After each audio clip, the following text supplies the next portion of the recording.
Ici, nous sommes dans le Cher barrique. En fait, l'architecte l'a imaginé un petit peu dans les formes courbes du chai que vous avez vu sur le sommet. Vous avez le chai, le cuvier. Ça donne un côté un peu mauresque avec des murs en moucharabier. Vous voyez le moucharabier, ce sont ces briquettes qui sont assemblées et qui laissent passer l'air.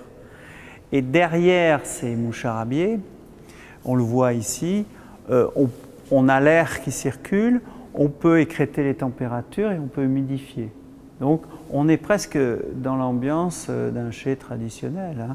Ce qui est important, c'est d'avoir une hygrométrie qui soit supérieure à 78 ou 80 et d'avoir 13 ou 14 degrés de température.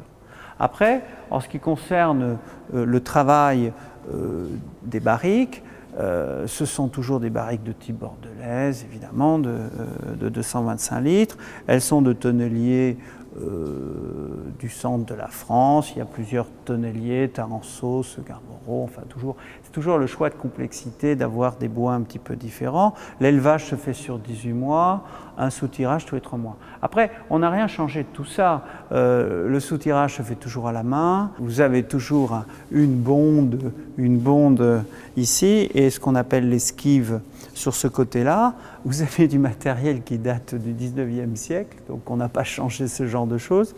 En fait, cette barrique, bon, elle va avoir tendance, le vin à l'intérieur va se sédimenter. Il va falloir séparer la partie fine de la lie. On pourrait le faire en pompant le vin, mais là on le fait directement en poussant le vin avec l'air, donc sans traumatiser cette matière première. Et dès que le niveau du vin arrive ici, il reste encore de la lie en bas.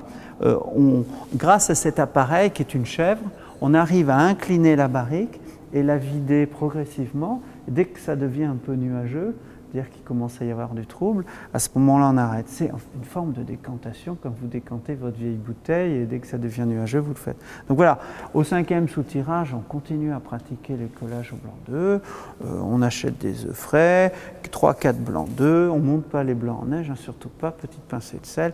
Vous vous rappelez de vos cours de floculation des protéines, c'est-à-dire la protéine, flocule et étant de charge électrique inverse, nettoie progressivement, re-sous-tirage. Finalement, il s'est passé 18 mois. Vous remontez les vins à la mise en bouteille. Ils sont suffisamment clairs et stabilisés qu'on n'ait pas besoin de les filtrer. Donc, voilà. Donc, c'est un travail très traditionnel dans un chai qui est parfaitement adapté avec des teints à barrique, c'est-à-dire les supports de barrique qui font planer les barriques. On a l'impression qu'elles ne touchent pas le sol. Et bon, avant il y avait des soufflets à main, maintenant il y a de l'air chirurgical qui arrive un petit peu partout. Tout ça est extrêmement intégré. On ne voit juste simplement que ces roules de barrique qui s'enroulent autour des colonnes et ces moucharabiers et ça fait une ambiance merveilleuse pour élever du vin.